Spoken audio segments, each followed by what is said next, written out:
hell is this Anaterra? Estamos aquí para brindar por la nominación de nuestra agencia al Premio de Periodismo La Pluma de Oro. Aquí lo que te pasa es que te has acobardado y te has cansado de luchar. ¿De luchar contra qué? What do you want? An associate of mine has a huge project in the Amazon. He wants to extract gold with environmental certification. Te tengo la oportunidad que estabas esperando para hacer una gran investigación. A Perú.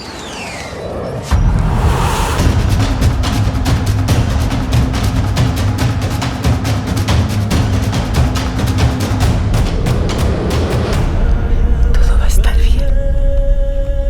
Te lo prometo. Te lo prometo.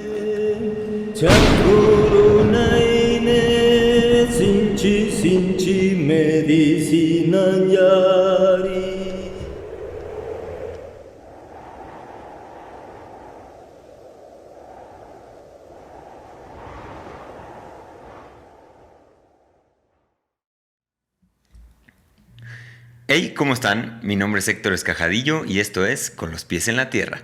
El día de hoy estoy muy emocionado, honrado y contento de tener aquí al buen Alonso del Río. ¿Cómo estás? Muy contento también de estar otra vez compartiendo contigo. Sí, después de esa llamadita que tuvimos, que amigos la pueden ir a checar ahí, se hicieron ya buenas preguntas, algunas respuestas muy interesantes. Estamos aquí compartiendo este espacio. Amigos, yo sé que les había dicho que ya me iba a retirar este año, que iba a ser el último episodio, porque ya anuncié que el 75 era el último. Pero bueno, Alonso del Río, pues obviamente hay un espacio aquí y muy feliz, muy contento, además de darles este regalito. Se va a poner muy buena esta plática. Les recuerdo suscribirse, compartir todos estos contenidos. Si les gusta, pues denle like y todo eso. Y también les recuerdo a ustedes que esto está traído por mí, por Héctor Escajadillo, así que vayan a hectorescajadillo.com. Ahí pueden encontrar algunas cosas muy interesantes. Y bueno, habiendo dicho eso, mi querido Alonso, ¿cómo te trató México? Cuéntanos un poquito cómo estuvo esta visita. Si tuvieras que ponerle un título, ¿cuál sería? En términos generales, o sea, más de 25 años que vengo a México y que, pues, decir que es mi segunda casa es poco, en el sentido de que siempre me he sentido más querido que en mi casa. Así que es la pura verdad y me siento muy feliz siempre que aparece la oportunidad de venir a esta tierra. Excelente. ¿Título de esta visita en particular, cuál sería? Pues yo creo que fue el Festival de Música Alquimia y también, digamos, la primera presentación en pantalla grande de la película de Los Cuatro Altares. Ok, excelente. Ahorita vamos a estar compartiendo cómo verla y demás. Vámonos por partes, mi querido Alonso. ¿Qué dirías que es una cosa que hace o lo que hace más parecido a México y Perú? Si tuvieras que encontrar algo, un elemento específico que nos hace hermanos, ¿cuál sería? Yo creo que a pesar de los 500 años de colonia, imperialismo, capitalismo, neoliberalismo, la fuerza de su cultura popular, es increíble, ¿no? Tanto en Perú como en México, y es por eso que también yo lo veo como que son dos países que tienen una trayectoria tan parecida, en la que a pesar de todo las tradiciones se han podido mantener increíblemente vivas, ¿no? Entonces, por ejemplo, en lo personal, o sea, yo si puedo evitar entrar a un supermercado, lo hago, o sea, no me interesa para nada un supermercado, solamente hay cosas químicas y plásticas. Entonces, cuando yo veo acá y veo los tianguis y toda la cosa, digo, pues mi tierra, ¿no? Porque yo sí prefiero comprarle a un productor, a un comerciante, pero que no es un supermercado. Entonces, todas esas cosas a mí me emocionan porque sí creo en una propuesta de vida mucho más pegada a ese estilo, no de estar entrando a supermercados que huelen a hospital, ¿no? Ya, ok. Y ahora haciendo el mismo juego, pero a la inversa, algo que nos hace distintos, ¿qué sería? Sí creo que el Estado mexicano nos ha sacado como por lo menos unos 100 años en términos de apoyo a la cultura, a las tradiciones. O sea, quizás el que está en México no se da cuenta, claro, porque lo considera casi normal. ¿no? Pero es muy diferente. O sea, yo todo lo que he podido, lo poco que he podido aprender todavía de todas las ayudas que tiene la música, el teatro, el cine, son cosas que en Perú son inimaginables. La gente no tiene ni idea de que un Estado pueda promover su propia cultura, sus artistas y apoyarlos de esa manera. Ok. Sí, y coincido contigo que acá desde esta trinchera pues tenemos muy cerca a Estados Unidos y desde ahí decimos cómo aquí nos apoya la ciencia, el arte, ¿no? Pero que si somos, digamos, un poco menos parciales, pues sí, México a lo mejor tiene eso y muy recibido este comentario que haces ahí de diferencia. Vayámonos también otra vez paso a paso, porque aquí seguramente de la audiencia hay gente que no te conoce, que a lo mejor y dice, no sé quién es este señor. Entonces, desde ahí, en este espacio, siempre nos encanta dar este lugar para que el invitado se presente, simplemente como con alguna persona que nunca has visto en una reunión de amigos, un amigo nuevo, te dicen, ¿tú quién eres? ¿A qué te dedicas? Esta presentación así como protocolaria, ¿cómo la harías de ti mismo? Es muy complicada, porque de verdad, si tengo que presentarme ante personas que no tienen idea de qué cosas son las plantas sagradas, vale lo mismo decirle que soy músico o jardinero. O sea, no hay un referente, digamos, cultural o imaginario con qué comparar, a qué te dedicas. Entonces, lamentablemente, pues a las personas que todavía no han probado plantas sagradas, es difícil entender el oficio de ser un guía de ceremonias, digamos, en este camino que ya tengo 46 años. Entonces, nada, pues decirles que es algo que tiene mucho que ver con el arte, con la creatividad, con el autoconocimiento, ¿no? Con el profundo estudio de la mente, de la conciencia, y que finalmente se trata de encontrar herramientas que aceleren el proceso evolutivo. Ok. ¿No? A eso es a lo que me dedico. Ok, excelente. Bueno, complementando aquí y ya, si van al otro episodio, hablamos un poquito ya de la música. Alonso, pues es un gran músico referente. Yo, y lo sostengo en la otra plática que tuvimos, hablamos de Bob Marley, ¿no? Si hay un referente, digamos, en este género del reggae, aquí en este género música medicina, no sé si tú creaste y acuñaste el término o lo presentaste a Occidente o a estas zonas, no lo sé, pero de que eres un referente, lo eres y ahí... Eso yo levanto la mano en esa manera de describirlo. Ahora, si nos vamos a hablar del otro que dijiste, porque bueno, una parte es la música y lo otro, procesos evolutivos. Una persona que se dedica en encontrar estos elementos que aceleran los procesos evolutivos. ¿Cuál es el rol del ser humano en la Tierra? Si tú tuvieras que ubicar uno, si el humano fuera una persona, ¿cuál sería su rol en este planeta? Sí, fíjate que curiosamente parece una pregunta que yo te lo hubiese sugerido, porque en algún momento me vino compararlo con la función que cumplen las neuronas dentro del cerebro, que es establecer conexiones y transmitir información, que es lo que estamos haciendo en este momento, ¿no? Tú en un extremo de la mesa, yo en el otro, estamos haciendo sinapsis, ¿no? Estamos compartiendo información y la información que yo recibo de ti me la llevo y conecto con otra neurona y tú vas a estar, bueno, en este caso, multiplicando la sinapsis con todos nuestros escuchas. Claro. Entonces, sí me parece que el ser humano, a diferencia de todas las otras especies sobre la Tierra, tiene una función muy importante, que es esto de transmitir y compartir información. Ok. Y si nos vamos en un plano quizá un poquito más cósmico, del orden de las cosas, si tratamos de hacernos este juego introspectivo en donde quizá ubiquemos el rol del ser humano más allá de su tierra, o tú solamente lo percibes como que tenemos, si es que hay un rol en la Tierra. ¿Cómo ves? ¿Hay un rol del ser humano a nivel cósmico, a nivel universal que podríamos estar hablando o no tanto? Sí, creo que evidentemente, pero no lo veo como desintegrado, ¿no? O sea, en el sentido de que ¿para qué saltar a otras galaxias cuando no hemos terminado de entender mínimamente cuál es nuestro papel en este planeta? Okay. Entonces, todo esto que puede ser un poco conversaciones un poco especulativas, yo las evito, porque sí me parece que es muy importante poner de manifiesto esta tendencia innata que tiene el ser humano de distraerse, de perder el foco, de salirse de lo esencial, de lo principal, de lo importante, de lo urgente. Y entonces nos vamos en especulaciones porque es bonito imaginar, pero yo sí creo que hay problemas que son sumamente importantes y urgentes, de los cuales no debemos apartar nuestra atención hasta que estén más o menos solucionados. Ok. ¿Cuál dirías que es el problema más importante que nos aqueja? Digo, hay miles, ¿no? Pero ¿cuál dirías que es uno en particular que a ti te tenga muy alerta?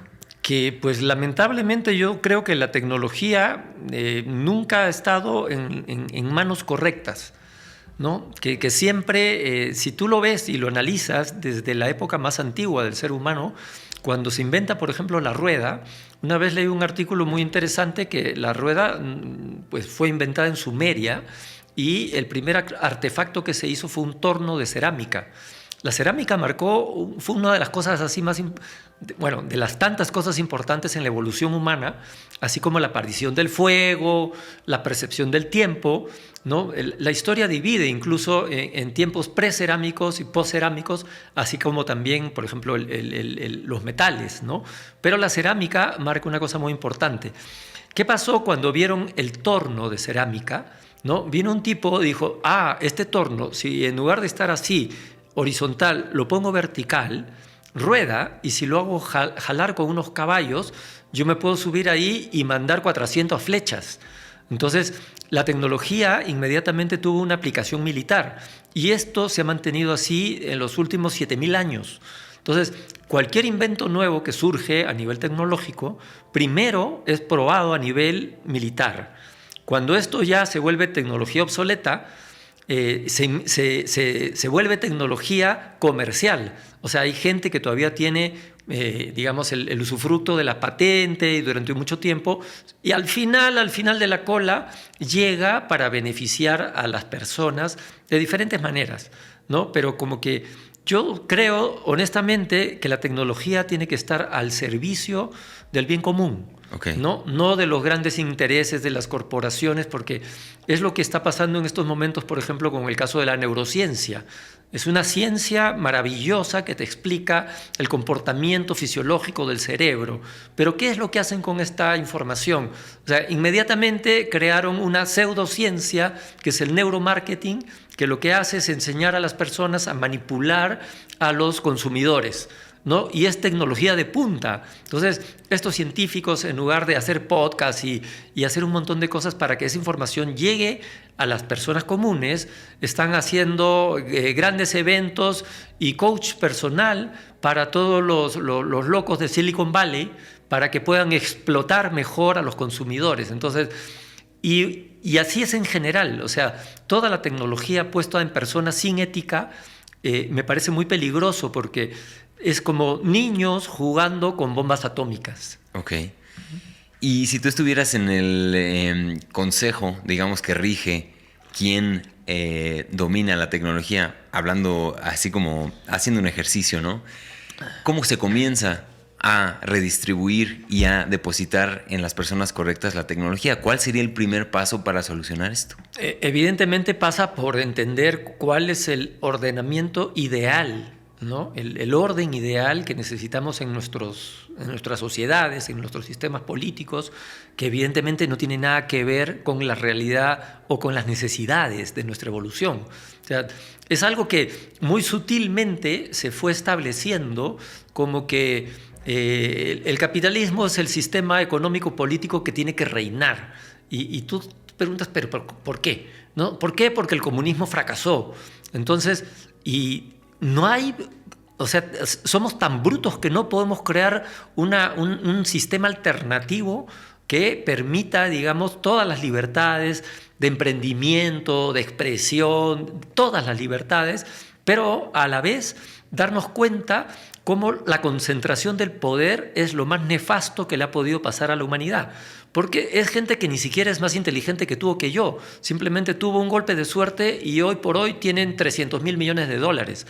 Entonces, es gravísimo, porque eso es lo que ha hecho que esta gente, desde hace 150 años, compre a los políticos, compre leyes, pueden matar impunemente a quien sea, ¿no? Hay casos concretos como el de la familia Sackler, esos que inventaron una serie de medicamentos en base al opio, volvieron adictos, mataron a gente por sobredosis y al final no pasó nada. Ellos con argucias legales lograron mantener casi la totalidad de su patrimonio y es una de las familias más ricas del mundo. O sea, masacran millones de personas en el mundo y esa gente siempre fue intocable. Yo creo que este esquema se repite porque ha habido evidentemente una inversión muy grande a nivel mediático de implantar, ¿no?, parámetros muy específicos de que no se admite la crítica al capitalismo. Son cosas así que están pero así como tatuadas o inyectadas así con nanotecnología, claro, que inmediatamente tú criticas algo de lo que está mal y te señalan comunista, ¿no? Y es realmente una ignorancia, así, simplemente el no atreverte a imaginar que las cosas pueden redistribuirse mejor y crear una sociedad más justa. Claro. Hay un tema muy específico hablando de tecnologías, que es una que a lo mejor te corresponde a ti hablar, opinar y decir que son estas plantas de poder, plantas maestras, que podríamos quizá analizarlas como tal, una especie de tecnología que el humano ha encontrado, recetas para desarrollar el espíritu, desarrollar la mente, el cuerpo y demás.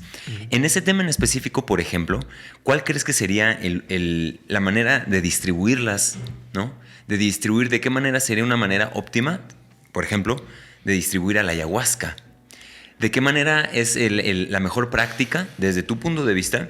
Esto debe de ser resguardado por un grupo que conoce la tradición, que conoce el uso, que conoce las costumbres, o sería prudente entrar en esta globalización y democratización de la que estamos hablando en tema de tecnología.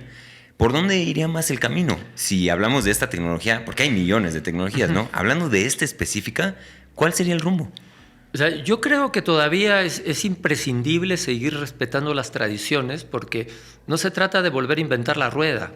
Entonces, yo creo que si tú quieres, digamos, aprender ingeniería, pues vas con los ingenieros y te matriculas en una facultad y aprendes y lo que dure la carrera, ¿no? 5, 6, 7 años. O sea, en el caso de las plantas, yo creo que es exactamente lo mismo. O sea, no puedes inventarte la historia de que escuché una voz dentro de mi interior que me dijo que ya estoy listo para compartir esto. O sea, eso es la pura mentira y justamente de lo que queremos curarnos, de la cantidad de mentiras y autoengaños.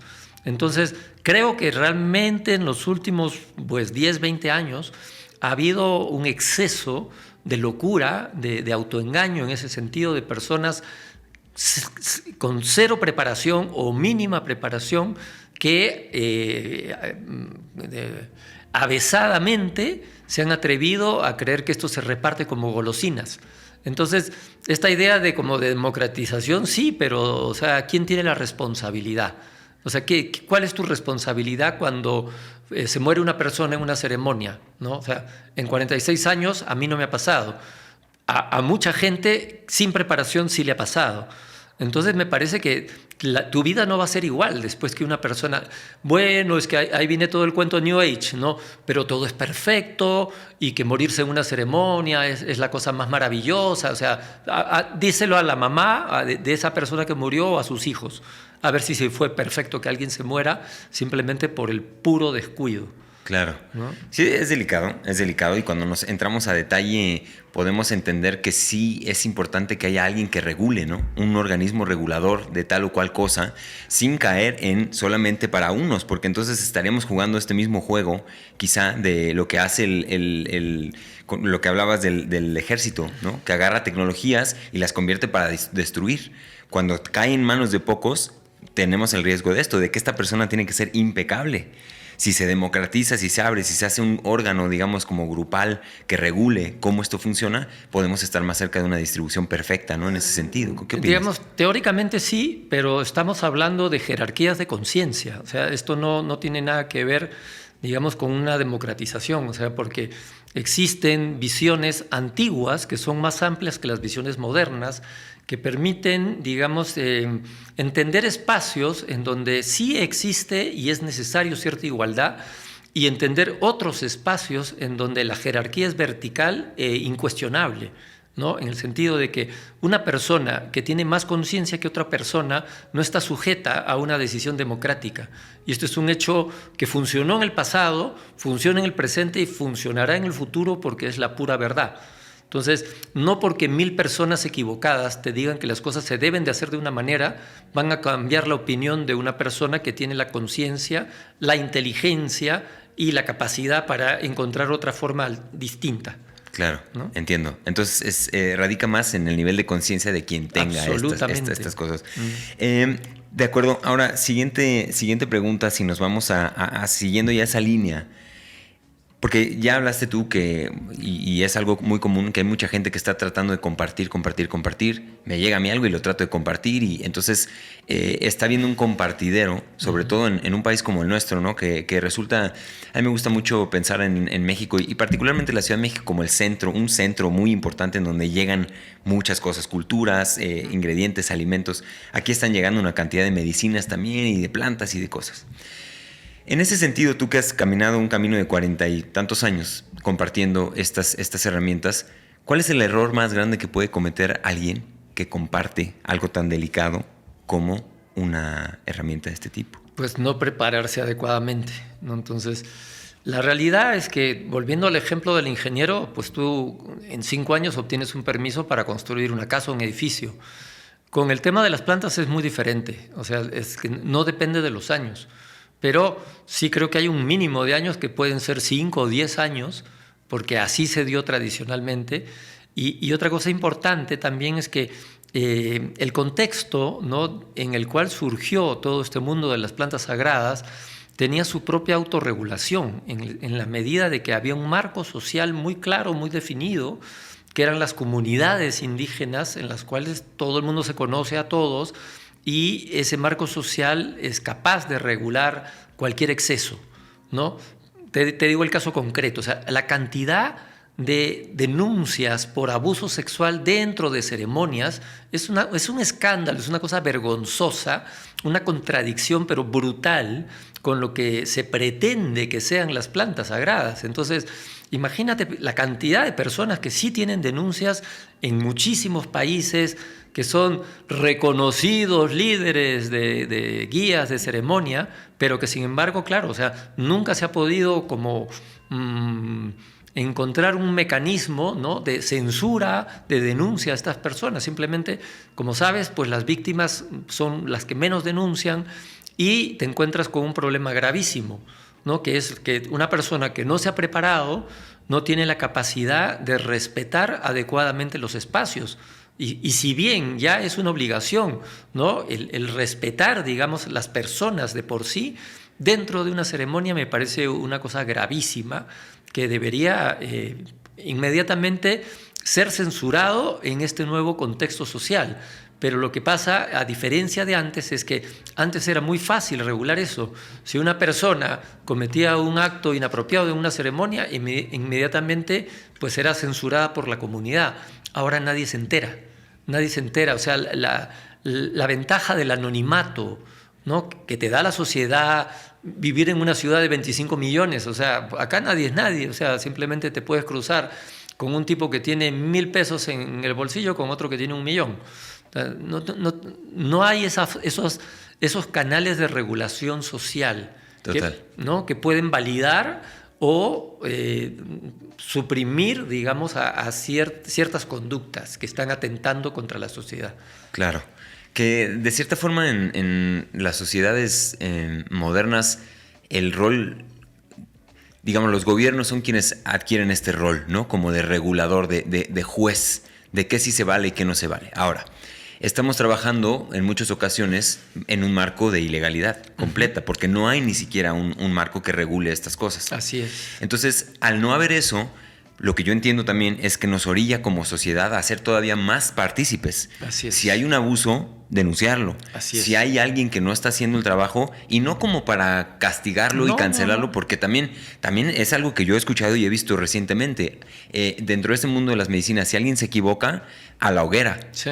Y entonces, ¿en dónde dejamos 500 años de desarrollo, no?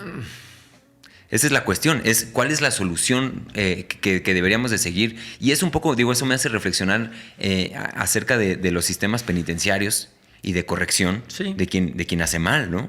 Entonces, es una cuestión compleja que también me gustaría revisar contigo, digamos, punto y aparte, sobre la misma línea. Hay una medicina o herramienta aquí en México que está muy de moda también, porque es algo también relativamente nuevo, que es el bufo, el 5-meo-DMT, del que en este programa hemos hablado infinidad. Es una medicina que no tiene este antecedente histórico tradicional. Es una cosa que no hay una herencia, no hay.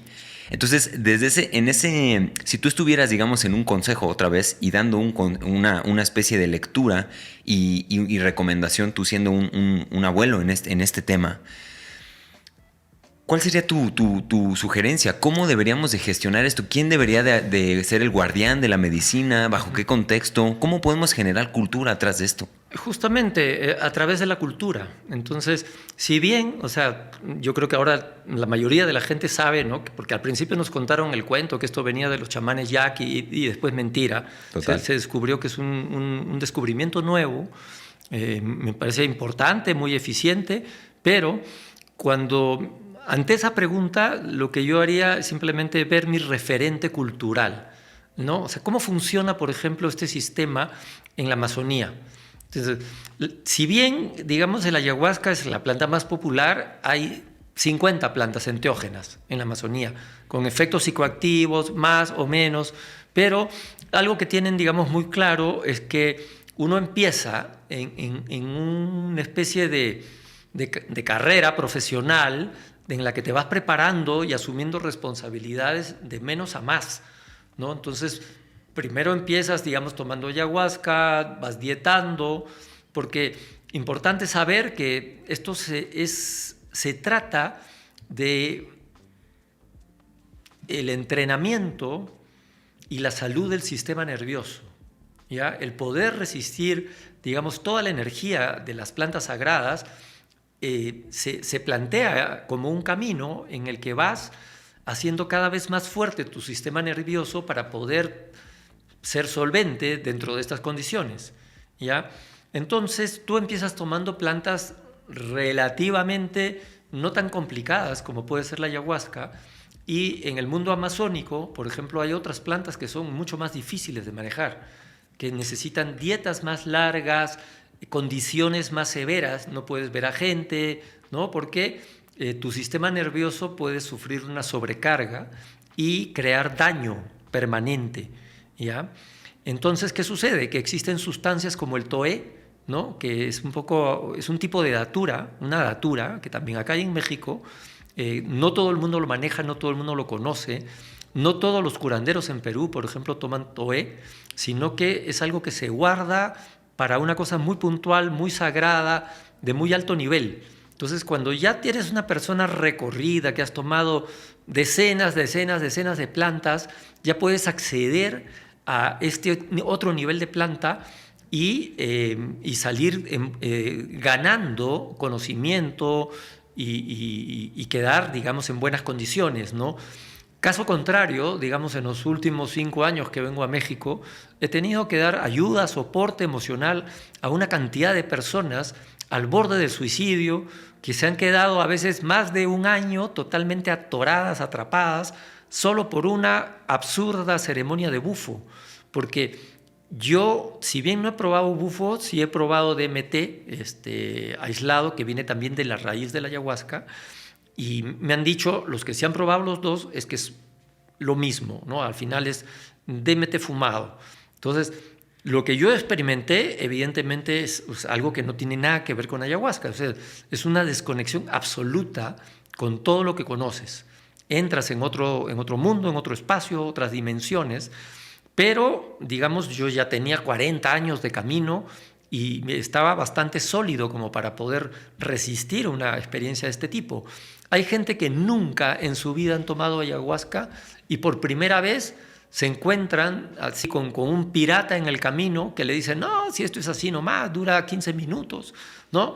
Y ¡pum!, ¿no? Caen en la tontería y, claro, también conozco mucha gente que le ha ido muy, muy bien. O sea, puede ser que sea el 80, el 90%. Pero, ¿qué pasa realmente con ese 1 o 2% que acaba mal? Que incluso se suicida. O sea, ¿qué tipo de números? O sea, ¿cuánto vale una vida? ¿No? ¿Cuánto vale una vida? O sea, esa gente irresponsable que está repartiendo bufo como si fueran palomitas, ¿no? O sea, ¿de qué se trata esto? ¿No? Entonces, a mí me parece una altísima irresponsabilidad. Ok. ¿No?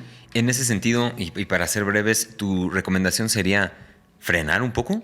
¿Sería meter un poco esto a la congeladora mientras averiguamos cuál es el uso? Evidentemente estudiando las tradiciones amazónicas, andinas y de otros contextos en donde se comparten medicinas, digamos, similares, entendiendo que además esto viene de un animal, de un veneno, otro nivel evolutivo, otro tipo de molécula, una cosa completamente distinta, ¿no? Que si estuviéramos hablando de una planta. ¿Podría ser esa tu lectura, frenar, meterlo un poco a la congeladora? Bueno, yo lo que creo es que lo primero es que hay que dar información. O sea, la gente no sabe, ni los que lo usan, ni los que lo venden. Entonces, lo primero es simplemente la pura información ya ayuda a salvar vidas, ¿no? Tanto, o sea, evidentemente los que están vendiendo me deben estar madreando, ¿ya? Porque le estoy malogrando el negocio. Pero no, son unos irresponsables, simplemente. Entonces, si en algún momento tienen un poquito de conciencia, yo creo que podrían distinguir que, sea como sea, no justifica la estadística de que sí, lo que pasa es que a 99 personas le hizo bien y solo maté a uno, ¿ya? Claro. No, ese no es un argumento. Sí. Es usar la ciencia a nuestro favor. No estamos peleados, ¿no? Con la observación, la medición. No, y tomar... para nada. O Total. sea, la ciencia es la ciencia. O sea, no tiene nada que ver con la manipulación de la ciencia o el uso que se le quiera dar. Exacto. Ahora, si volvemos a este tema de la ayahuasca, metiéndonos a esa línea, para entender tu lectura también, porque muchos amigos aquí que la comparten en México y total, hay una cosa que está pasando que están frenando un poco, porque han habido también algunos, han detenido a gente aquí en México, complejo, ¿no? Lo sé. Compleja la situación. Si tú tuvieras que, bueno, es que esto, digo, es un poco más completa el establecimiento de la pregunta para que haga sentido. Se habla por ahí del micocentrismo, ¿no?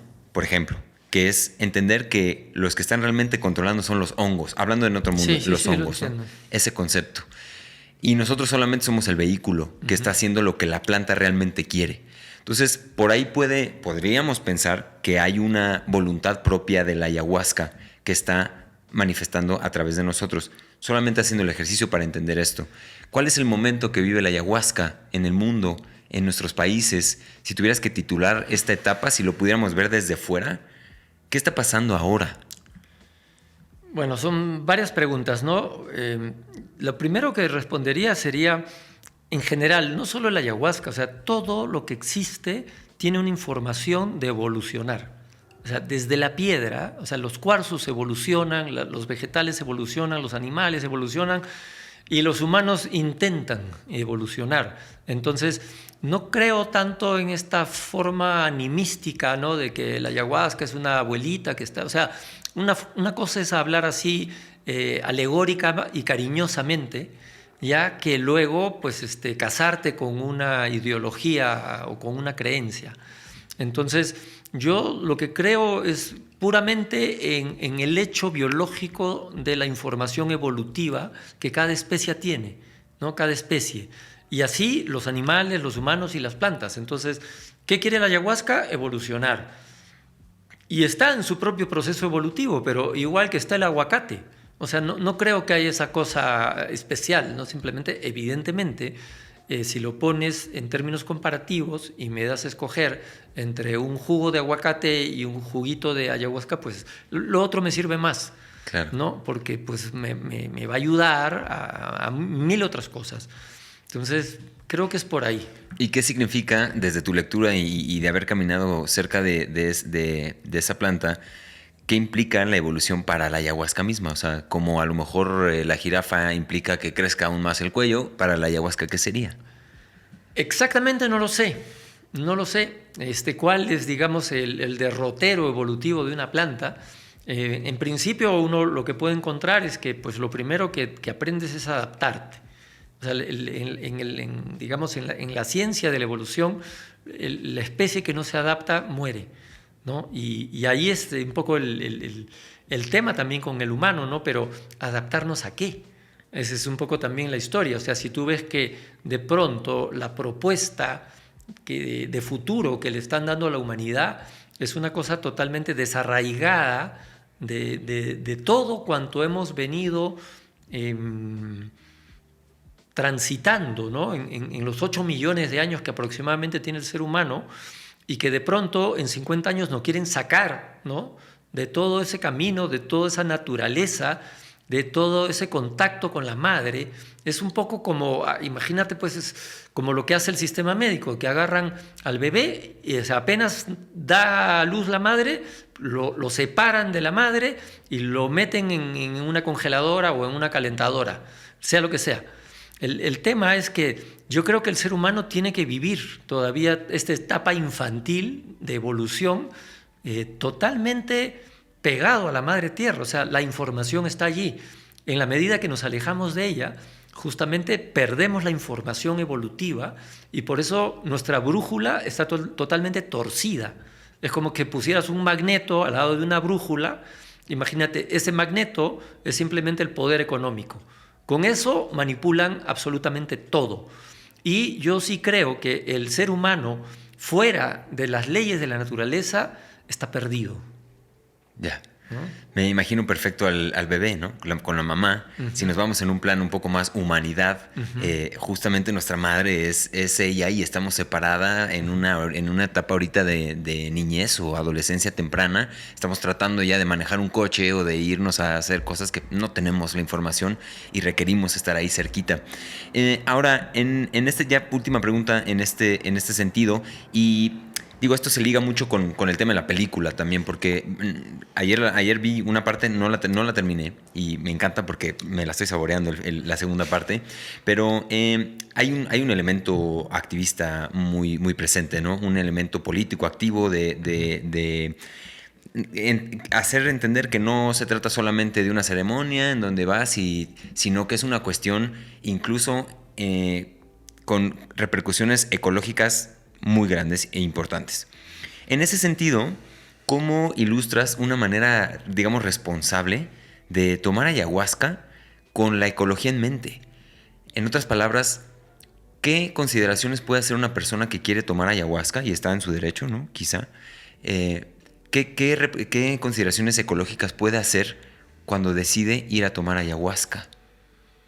O sea, no entiendo bien la pregunta, porque pues creo que tiene dos partes, ¿no? Uno en relación, digamos, a la sostenibilidad que pueda tener la medicina. Yo creo que, para no mentir, ¿no? Yo creo que en este caso puntual, lamentablemente, pero para bien de la ayahuasca, el mercado se ha encargado de regular, en la medida de que pues, en 5 años tú puedes plantar ayahuasca y en 5 años tener una planta bastante madura que te permita encontrar sostenibilidad. Desde el punto de vista personal, o sea, eso es un punto. El segundo punto es evidentemente el punto de vista personal, o sea, cómo cambia la percepción de la persona frente a su responsabilidad de que estamos llenando el planeta de basura. Entonces, si la medicina no llega a concretar cambios importantísimos en tu consumo y en tu forma de producción, ¿no? Yo creo que no sirve de nada, porque se supone que esa planta está hecha para generar conciencia, no solo de una fantasía o de una imaginación espiritual, sino de la principal relación que tenemos en este planeta, que es con la Madre Tierra. Entonces, si no llegamos a ese punto de comprometernos y que cada persona sea un activista en pro de defender los derechos de la Madre Tierra, yo creo que no entendimos nada y que no vale la pena seguir tomando, porque simplemente la mente del ser humano es tan complejo que puedes ir por el lado de la derecha, de repente te sanas, y por el lado de la izquierda te confundes, o al revés. No, es una alegoría, no se lo tomen político. Sí, como un consejo de votar en las próximas elecciones. ¿Ya? Puede ser, más bien, puede ser al revés. Sino que por ahí va la cosa, ¿no? Que uno tiene que ser plenamente consciente de cómo se va incrementando tu responsabilidad en la medida que tu conciencia va creciendo. Claro. Sí, entiendo tu respuesta como estas dos partes, ¿no? O sea, primero hablando de la medicina misma, que hay repercusiones ecológicas, pero que dices que pueden estar bien resueltas si se hace una producción, digamos, responsable y ética, ¿no? Y por el otro lado, este otro cambio de paradigma que puede llegar a ocasionar la medicina para con la tierra misma. Entonces son en esos dos lados las repercusiones y implicaciones que hay que tomar en cuenta, ¿no? O sea, y en ambos lugares es importante considerarlo antes de asumirlo. Siguiente pregunta en el tema, vámonos a cambiar un poquito ya más de esto, de lo que pasa cuando tomamos la medicina. Y hay una cosa muy particular en donde creo que convergen mucho del desarrollo, de los avances, del impacto de este tipo de trabajos y desarrollos, que es nuestras relaciones. Uh-huh. Se escucha mucho hablar de relaciones, mucha gente cuando toma es por mis relaciones. Existe esto, ¿cómo explicas la relevancia de las relaciones como una especie de métrica, ¿no? Digamos, de bienestar y de salud de una persona? Porque es importante que cuidemos las relaciones y que pongamos ojo que ahí en ese vínculo es en donde se expresa qué tan bien estamos y qué tanto bien nos está haciendo tomar esta medicina. Sí, bueno, tendría que remitirme un poquito, digamos, al conocimiento de los 4 altares para que la figura quede más o menos clara, ¿no? Entonces, lo primero es entender que equivocadamente a lo que la mayoría llama mente, ¿no? Para mí la mente incluye el cuerpo. No sé si esto lo vimos en la charla anterior, pero entonces yo creo que la mente es cuerpo, emociones y pensamientos, ¿no? En ese orden, en la medida que cada uno representa un nivel de conciencia y un nivel de vibración que se ordenan, ¿ya? Entonces, aquello que llamamos mente es cuerpo, emociones y pensamiento. Las relaciones son lo que definitivamente afecta nuestras emociones. No nos damos cuenta porque las emociones ya trabajan en un nivel subconsciente. O sea, tú no eres capaz de registrar el 100% del impacto que cada relación tiene. Pero un dato interesante es, mientras más cerca la relación, estoy diciendo papá, mamá, hermanos, hijos, compromisos románticos, etcétera, tienen un poder, o sea, hay un primer anillo que son los que más fuertemente van a impactar en tu mundo emocional. Si tú te peleas con tu novia, con tu papá, con tu hijo, evidentemente va a tener un impacto muchísimo más grande que si te peleas con una persona que nunca la vas a volver a ver y que no conoces, simplemente. O sea, no te importa que esa persona hable mal de ti, no te afecta. O sea, le dices, bueno, chao, y punto. Entonces, el impacto de la cercanía de nuestras personas es determinante y eso se queda alojado. Entonces, por eso la necesidad de cuidar, sobre todo las relaciones más cercanas, porque son las que más nos afectan. Y yo estoy segurísimo que en muy poco tiempo esto, bueno, una vez que realmente se libere la ciencia de los intereses económicos de las corporaciones y se pueda replantear el concepto de ser humano, te vas a dar cuenta que la gente va a cuidar más las emociones que el cuerpo, porque son las emociones las que van a determinar el estado de salud, incluso la del sistema inmunológico. Entonces, simplemente con un sistema inmunológico fuerte vas a reducir al 10%, o sea, todo tipo de consumo de medicamento químico. No tomo un medicamento químico hace 20 años. Simplemente trato de cuidar mis relaciones. Claro. Ok. Pues muy amplia y redonda la respuesta, muy interesante para indagar un poco más en esto, en las relaciones, y una relación que muchos ignoramos, que es la relación también con nosotros mismos, con nuestras propias emociones, con nuestros propios pensamientos y con nuestro propio cuerpo. Evidentemente, en ambos planos es relevante, ¿no? Siguiente pregunta, y metiéndonos ya en un tema aquí que es uno de los que se manifiesta mucho en estas relaciones, por lo menos interpersonales e intrapersonales, una palabrita también muy breve que quería discutir contigo. Y eso es el perdón. ¿Cómo se comienza a perdonar? Es complejo porque todo el impacto emocional que recibimos, ¿no?, se va alojando en diferentes niveles de profundidad. O sea, el que una persona que no te importa, pues un día hable mal de ti o no te salude, va a quedar registrado en niveles muy superficiales de tu subconsciente, no te importa. ¿Ya? Sin embargo, las heridas emocionales que más te han afectado están en niveles del subconsciente muy, muy, muy, muy profundos. Se queda atrapada esa energía a manera de una herida. Y para poder liberar esa energía, uno tiene que encontrar cualquier manera de poder llegar a un nivel de profundidad similar a donde está atrapada esa energía para que esa energía se pueda liberar. Generalmente es a través del entendimiento, de la comprensión, ¿no? En castellano hay la palabra muy importante es comprender, porque no solo implica, digamos, abarcar un concepto intelectual, sino que también implica espacio. Estamos comprendidos dentro de tu sala, ¿no? Entonces, la comprensión no solo es esta forma de intelectualizar algo, sino que también de comprender. Entonces, el mecanismo del perdón sucede cuando tú comprendes a la persona que te ofendió, que te agredió, ¿no? Comprendes en el sentido de cuánto dolor tiene que tener para actuar de esa manera, para hacer daño, cuánto debe estar sufriendo por haberme insultado, porque esa energía se queda dentro de la persona, es un veneno. Cuando uno piensa mal o habla mal de una persona, quizá le llega el 10% de esa energía a la persona y el 90% te lo quedas tú.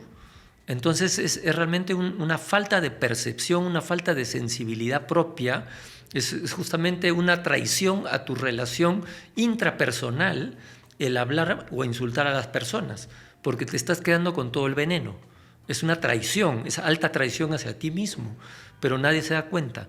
Uno cree que se está desahogando al insultar a una persona, ¿no? Sí. Entonces, al comprender, ¿no?, lo que haces es como poner, como si fuera una ecuación de álgebra, poner una magnitud similar, en la misma frecuencia, con la misma intensidad, al golpe o al abuso o al agravio que tú sufriste. Cuando tú lo comprendes, lo que haces es salir de la forma de la zona de confort y ampliarla y convertirla en una nueva zona de crecimiento. Entonces, la ley del universo es que lo mayor comprende a lo menor. Lo menor nunca puede comprender a lo mayor. Entonces, el hecho de perdonar necesariamente hace que tu conciencia crezca. Y yo creo que solo ese hecho ya vale la pena poner en práctica el perdón en todos los días de nuestra vida. O sea, para eso hemos venido. Yo creo que es el mecanismo de crecimiento, el mecanismo de evolución. O sea, el que no perdona simplemente pues se revienta. O sea, ni siquiera es porque la otra persona merezca o no merezca el perdón. Es porque tú no mereces quedarte intoxicado con esa energía de esa persona no la voy a perdonar nunca. Ya, pobre de ti. Ya, total. Oye, últimas dos preguntitas de este bloque antes de pasar a las de cierre, que todos los invitados responden en este espacio. Bueno. Un par de cositas. ¿Cómo le explicas a un niño estos dos temas? El primero, memoria antigua. ¿Qué es la memoria antigua? Sí, bueno, concretamente en la canción de Abre de Corazón hay una alusión a eso, ábrete de memoria antigua, ¿no? Pues yo creo que implica mucho, ¿no? Yo creo que existe, por ejemplo, más allá de la cosa fisiológica de la memoria de corto plazo, mediano plazo, largo plazo, sí creo que existe una memoria emocional, una memoria corporal, pero también existe una memoria celular y una memoria atómica. Pensar que los átomos que en este momento conforman tu cuerpo probablemente hace 200, 300 millones de años pertenecieron a un dinosaurio. Son los mismos átomos, o sea, nada ha cambiado. Y si eso tiene memoria, imagínate el potencial de memoria que tenemos. Y cambia la palabra memoria por información. O sea, estamos repletos de información. Es más, somos información. Entonces, sí, o sea, lo de memoria antigua suena un poco poético, pero sí creo que hay una base científica en eso. Última, ahora sí, Y en este mismo tenor de alguna canción y tal, la preferida aquí de la gente y demás, ¿cómo explicas a un niño lo que es el abismo? Son varias cosas, ¿no? O sea, lo primero es manifestar una de las características de la vida que quizás a muchas personas se les pasa por alto, que pues lo más característico para mí de la vida es que es una gigantesca dualidad. Entonces es abismal la dualidad que uno llega a apreciar en la vida, en términos de luz, oscuridad, bondad, maldad, pobreza, riqueza, ¿no? O sea, no puede ser que hay personas que tienen que vivir con 100 pesos al día y otros que tengan 100 millones. Claro, ilimitado. Entonces, te das cuenta que la vida está asignada por esta característica de la dualidad, que pues uno tiene que aprender a vivir, ¿no? A manejar incluso esta dualidad.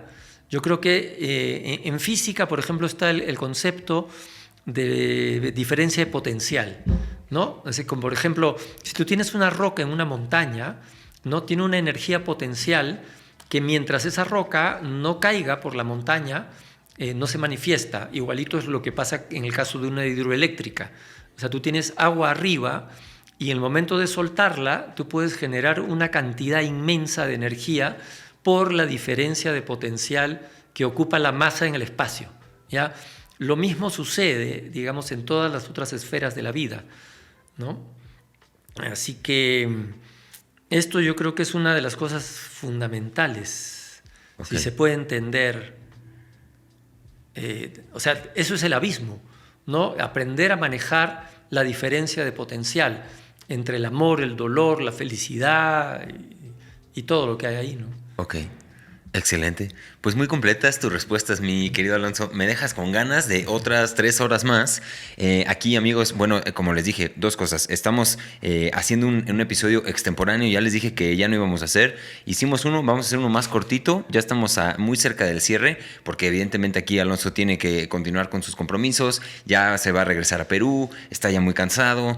Por todas esas razones, vamos a darle velocidad. Vámonos al final. Ha sido un agasajo tenerte aquí, mi querido Alonso. Vámonos a las de cierre. Tenemos 10 minutitos más o menos para que le demos a eso. La primera pregunta es la siguiente. Si el ser humano fuera una persona, ¿de qué estaría enferma esta persona? Si es que estaría enferma. Pues yo creo que decir una sola enfermedad nos quedamos cortos, ¿no? Yo creo que está enfermo de diabetes, de Alzheimer, de Parkinson, de cáncer y una lista más de enfermedades. O sea, la sociedad está enferma y yo creo que una de las peores enfermedades o de las peores condiciones que tiene un enfermo es no reconocer la gravedad de su propia enfermedad. Esos son los que se van a morir pronto, ¿no? Una persona que sí tiene conciencia de su enfermedad va a tener la oportunidad de tomar las decisiones para tratar de sanarse. Entonces, por eso que esto de la crítica al sistema, ¿no? Que todos los capitalistas saltan hasta el techo, ¿no? Porque no se dan cuenta que es la sociedad pensando a través de sus heridas, de sus enfermedades, que los contrata como perros guardianes para defender un sistema corrupto, colapsando, y que no les permite ver lo enfermos que están. Entonces, te digo, la lista de enfermedades de esta sociedad, por ejemplo, ¿qué te puedo decir? La principal para mí es la indiferencia. Okay. El que no te importe qué está pasando en Medio Oriente, que no te importe qué está pasando acá, que no te importe nada. Mientras uno puede vivir en su burbujita y mientras el sistema no me toque, todavía yo sigo apoyando un sistema decadente. Ok. ¿No? ¿Y cómo se comienza? Digo, aquí quizá entre líneas ya lo dijiste, ¿no? Enterándose de que existe esta enfermedad. Sí. Profundizando cómo se comienza a sanar esta indiferencia particularmente. Pues yo creo que justamente una de las primeras cosas que no se ha terminado de entender respecto al rol de las plantas sagradas es que el hecho de generar conciencia también significa ampliar tu percepción y sobre todo implica ampliar tu sensibilidad. Entonces, ¿qué es la sensibilidad? Justamente no ser una persona indiferente, o sea, ser una persona empática. Tú ves que ¿a qué nos lleva este sistema moderno? Que tú puedes caminar en medio de la Condesa y ver que ya dentro de poco se van a pelear por las bancas, ¿no? Porque cada vez hay más personas durmiendo en las bancas, en medio de un sitio tan bonito. Claro. ¿No? Entonces, ¿qué tanto te afecta? ¿No? Entonces, no, eso no es mi problema, a mí no me afecta, ¿no? Yo, la verdad, a mí sí me afecta, ¿no? Ok, excelente. Siguiente pregunta. Hablando de mitos, entendiendo a los mitos como este elemento que le da sentido a lo sin sentido, a lo que no encontramos una explicación científica, creamos mitos o narrativas, historias para darle sentido y no estarnos todos suicidando porque es demasiadas. Inmanejable. Exacto, es demasiadas cosas. ¿Cuál es el mito, dentro de todos estos, el mito más peligroso que se cuenta en la humanidad? Yo creo que hay muchos. Hay muchos porque si nos vamos a ese análisis vamos a encontrar que existen mitos culturales, mitos, por ejemplo, para no entrar en la ya diferenciación de cada país, de cada pueblo, simplemente el ver, por más que existen 5.000 religiones, digamos, quedémonos con las 5 principales. Cada religión es un mito, ¿no? Entonces, creo que uno de los mitos para mí más peligrosos es pensar en esto de que existe cielo, infierno o reencarnaciones, ¿no? Eso para mí es un mito, ambas. O sea, cualquier cosa que venga de una religión para mí es un mito y me parece que es peligrosísimo, ¿no? El hecho de pensar de que pues no lo hago ahora porque lo puedo hacer en la próxima vida. Entonces, esas cosas a mí me parece totalmente desacertadas, ¿no? Porque había una frase que leí hace poco por ahí que decía, solo tienes 2 vidas, ¿no? La segunda empieza cuando te das cuenta que solo tienes una. Total. Nada que agregar. Ahí, siguiente pregunta, a una versión un poco más joven, porque la que ahora tengo enfrente es bastante joven, pero una más joven todavía, una versión más joven de ti, ¿qué mensaje, qué consejo le mandarías si tuvieras línea directa con ese Alonso más joven? ¿Qué le dirías? Bueno, creo que tiene que ver mucho con la última respuesta, ¿no? Es que la percepción del tiempo es increíble, ¿no? Porque así como en realidad todo lo que percibes es una experiencia absolutamente subjetiva, la neurociencia ya llegó a esa conclusión de que todo lo que ves, o sea, el rojo que tú ves no es el rojo que yo veo. Y así es con todo. El sonido que tú escuchas no es el sonido que yo escucho. La palabra que tú escuchas no es la palabra, o sea, el contenido de la palabra no es igual. Así es con todo. Entonces, ¿qué era la historia? ¿Qué consejo le darías a una versión más joven de ti? El tiempo. En la percepción del tiempo que tiene un joven, ¿no? Un niño, el tiempo es infinito. O sea, cuando tú le hablas, espérate 3 meses que nos vamos a ir de paseo a la Riviera, 3 meses no. O sea, no me hagas esa broma. ¿Me llevas o no me llevas? ¿No? Luego, cuando tienes 25 años, 3 meses es un buen plan, ¿no? Cuando tienes 60, 3 meses es un día, ¿no? Porque conforme te vas acercando al final de tu ciclo biológico, la percepción del tiempo cobra un valor diferente que el que la poca conciencia de un niño tenía sobre eso. Entonces, cuando uno es niño, cuando uno es chavo, todavía crees que tienes la vida por delante para hacer todo y aprender y reparar todos los errores absurdos que cometiste por irresponsable, y no es así. Entonces yo creo que lo mejor que puede hacer un joven es enterarse de que en un momento vas a cerrar los ojos y vas a tener 70 años. Ahora ni me creas, pero cuando tengas 70 años, acuérdate de mí, porque eso es lo que pasa. Entonces, hay una cancioncita por ahí que dice que no hay más grande dolor que el tiempo perdido. Ok, excelente, buenísimo O sea, consejo. Aprovechen su tiempo, que el tiempo es oro, pero del de veras. Ok, ¿no? Perfecto. Excelente. Última pregunta, mi estimado Alonso, la clásica de este espacio. ¿Qué significa para ti vivir con los pies en la tierra? Pues eso, ser lo más consciente que pueda de todo lo que pueda, ¿no? Hay una frase que siempre repetimos porque nos parece muy importante, que es asociar el concepto de conciencia con responsabilidad, ¿no? Cuando ha empezado toda esta cosa New Age, o sea, sí, el despertar de la conciencia, yo digo, no seas ingenuo, tú no vas a despertar a nadie, tú no menos vas a despertar a la conciencia, o sea, tú vas a despertar a la conciencia. Es tu ser dormido, tu mente dormida, la que poco a poco va a ser un mejor vehículo de la conciencia. Entonces, nos encontramos en una situación en la que hay que aprender a usar correctamente las palabras. Aprender a usar correctamente las palabras, ser conscientes.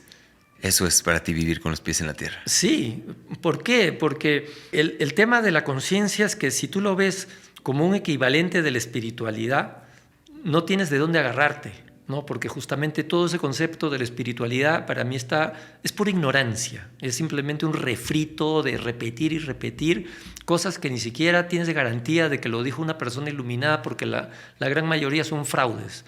Entonces, la única forma real para mí de medir el nivel de conciencia de una persona es ver la responsabilidad que asume frente a su sociedad, frente a sus relaciones, frente a sí mismo. O sea, ¿qué responsabilidad tú levantas? Tu cuerpo, tus emociones, tus pensamientos. Y cuando eres una persona responsable de esos 3 niveles, ¿cómo enfrentas el ayudar a tu comunidad, a tu sociedad, a tu vecindario, a lo que sea? O sea, ¿qué responsabilidades asumes? Entonces, ahí nos dejamos de cuentos en la medida de que ya se dan parámetros concretos como medir aquello que antiguamente era imposible de medir. Entonces, vivir con los pies en la tierra es asumir cada vez más responsabilidades. Ok. Me encanta cerrar con eso, vinculando el tema de conciencia con responsabilidad. La conciencia por sí sola, ¿de qué nos sirve, no? Muéstramela. Exacto. ¿Cuál es el punto?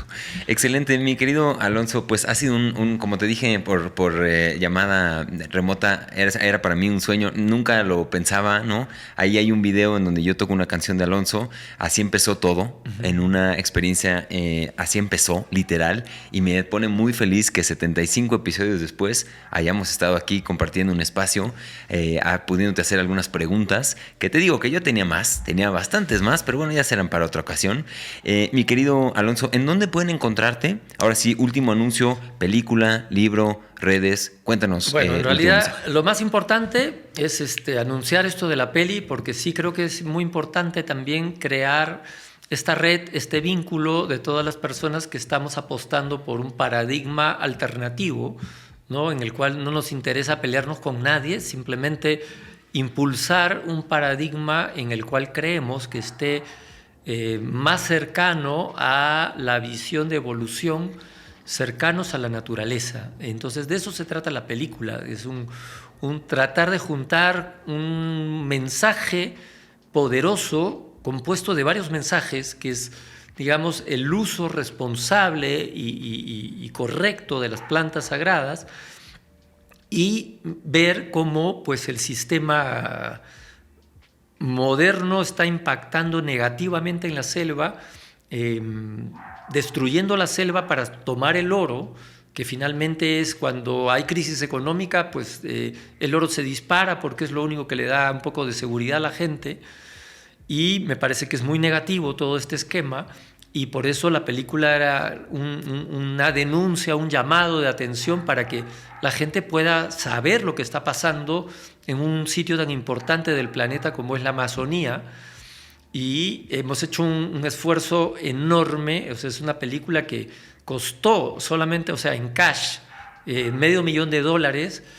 O sea, que quiere decir, y que evidentemente hay un montón, pero que en realidad vale mucho más que eso.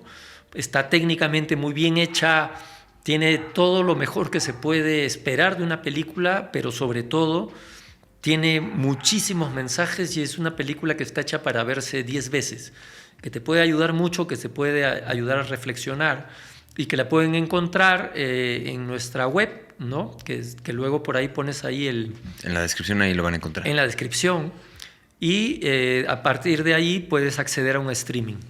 Excelente. Buenísimo, mi querido Alonso, últimas palabras ahora sí para despedirte de tu nueva audiencia. Nada, pues que en este momento yo me alegraría mucho de que realmente vean esa película y nos escriban y nos comenten qué es lo que piensan, ¿no?, de esta propuesta cinematográfica. Excelente. Buenísimo, amigos, pues ya llegaron hasta aquí, también comenten. Yo vi el episodio completo, que les encanta.